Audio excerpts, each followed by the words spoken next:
Hi, I'm so glad you stopped by. I'm going to read this story called Care Bears, A Friend for Francis. It was hot. It felt like summer to Francis, but it was really fall, September. Time for a new school year to begin. At breakfast, Francis' mother asked, "Would you like me to drive you to school today?" "No, thanks, Mom," Francis answered. Frances thought to herself, "I think I am grown up enough to go by myself. After all, I am in the third grade." Frances kissed her mother and left for the bus stop. Since it was her first day at a new school, Frances had to admit to herself that she was feeling a little shy. What if no one spoke to her? "I hope I'm not the only new girl in the third grade," she said to herself. "I hope I am lucky enough to make a new friend." Suddenly, Frances heard a merry voice. "Good luck, you know, is all around. Look for it well, and it can be found." Frances spun around, and there, leaning up against the bus stop sign, was a little green bear with a four-leaf clover on its tummy. The bear grinned and spoke. "I'm one of the Care Bears. Good luck is my name. You haven't found luck yet. I think it's a shame. So I'll give you this clover. Its color is green. Its four leaves bring luck. You'll see what I mean." "You mean that I might really have good luck today?" asked Frances. Good Luck Bear answered, "That's just what I mean. Your wish can come true. Good luck can be yours, but it's all up to you." The bus drew up to the stop and Frances got on. She turned to wave to the Good Luck Bear, but he had disappeared. Everyone on the bus seemed to know everyone else, so Frances took a seat by herself. "No one seems to notice that I'm here," Frances thought glumly.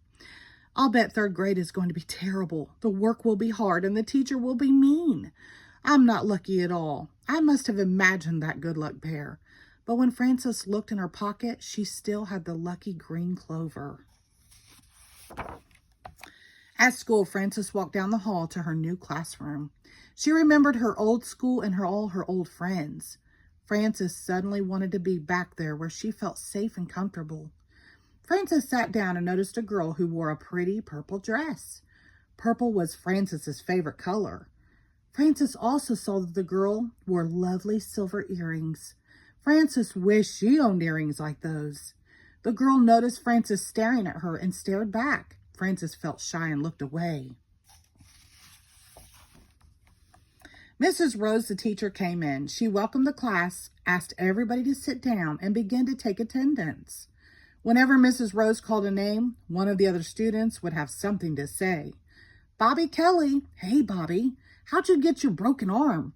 "Kathy Lee." "Kathy likes Tommy." But when Mrs. Rose called Frances's name, no one said anything. Frances answered, "Here," in a small voice. She felt all alone. Then Mrs. Rose called Holly Pepper, and the girl with the beautiful purple dress answered, "Present." Frances thought, what a beautiful name. Holly must be the most popular girl in the class. Frances was thinking so hard that she didn't realize that the room was silent after Holly's name had been called too. Mrs. Rose asked the class to write a story about summer, and as Frances started to write, she heard a strange sound. "Psst, Frances, look over here," said a soft, furry voice. Frances looked toward the sound. Outside the classroom window was a little bear with a shooting star on its tummy. "It's me, Wish Bear. Good Luck Bear told me about your wish. I've come from Carolot to give you some good advice. Remember this. If you forget your own troubles and think about others, your wish will come true. I'm an expert on wishes, so just remember what I say." Frances blinked her eyes. Could there really be a bear outside the window? When she blinked again, the bear was gone, leaving behind a trail of stardust. The morning passed, and then it was time for lunch. Frances worried as the class walked into the line to the lunchroom. Would anyone sit with her? In the lunchroom, the kids sat in groups. Frances saw that there was no room for her at the first table, so she took a seat at the next table. She opened her lunchbox and began to eat. Frances noticed Holly sitting at a nearby table. Holly's lunchbox had a pretty rainbow on the front. Then a bunch of boys sat down at the table where Holly was sitting. Eric looked at Holly and said, "Yuck! This is our place. We always sit here," Lou added. "It's a free country," Holly answered. "I'm new and I didn't know this was your table." Holly picked up her lunchbox and walked away. Frances was so surprised. She hadn't realized Holly was a new girl too. Maybe she should have sat next to her. Oh well, it was too late now. Lunch would soon be over. The afternoon passed quickly, and soon it was time to go home. Frances was glad to get to her house. She made a snack and went out into the yard. The day had been hard for her, but she knew that it had been for Holly too. From the shadows behind a tree, she heard a gentle voice say, "I think that you are on the right track, Frances. Think about how Holly must be feeling right now." Before she knew it, Frances was joined by a light brown bear with a big heart on its tummy. "Which one are you?" Frances asked. "I'm Tender Heart Bear. I like to help people be nice to each other so that love can spread and grow." "I wanted to be nice," Frances said, "but no one talked to me. I was all alone and wished that someone would notice me. I felt awful." "I think everyone must have noticed Holly. She was wearing a beautiful dress and had silver earrings." Tenderheart took Frances by the hand. "Is that how you really feel about Holly? Do you think she is any happier than you are right now?" "I guess not," Frances admitted. "She's a new girl too." Tenderheart answered, "Why don't you see if the two new girls can start being friends tomorrow? Holly needs a friend as much as you do." Then Tenderheart scampered back behind a tree and was gone. The next morning at school, Frances's class had gym. Everyone ran outside to play to the playing field. "This will be a good chance to talk to Holly," Frances thought. The class quickly divided into two teams for a relay race. The rules were easy. Touch the base at one end of the course and pass the stick to the other. Frances was excited because she knew that she could run fast. 1, 2, 3, go! The first girl on Frances's team was slow. Her team began to lose. Everyone was yelling. Finally, only Frances and Holly were left to run for the two teams. Frances ran as fast as she could, but Holly made it back first. Frances's team lost.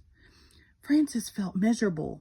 Holly's team was giving her a cheer, but Frances's team seemed angry that they had lost, and they just looked at Frances as if she had done something stupid.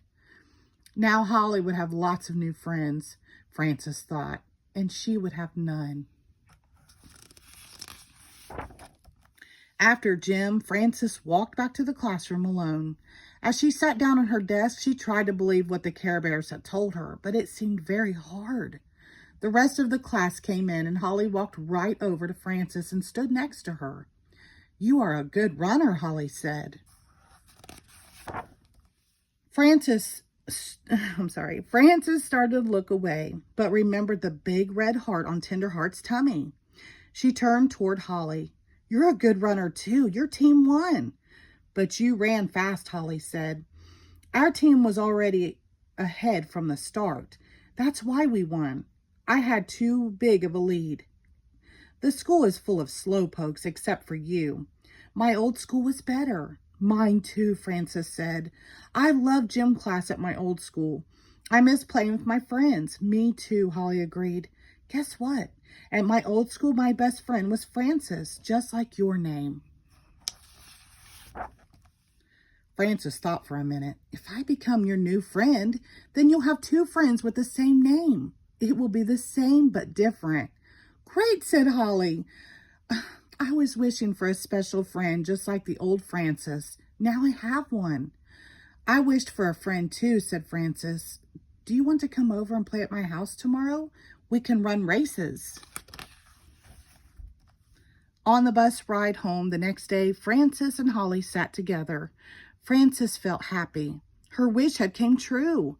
Maybe third grade was not going to be so bad after all. At the bus As the bus slowed down near her stop, Frances thought that she could see the three bears looking out from the bushes and waving to her. She smiled and waved back. Then she and Holly hopped off the bus and raced home to play together. The end. Thank you.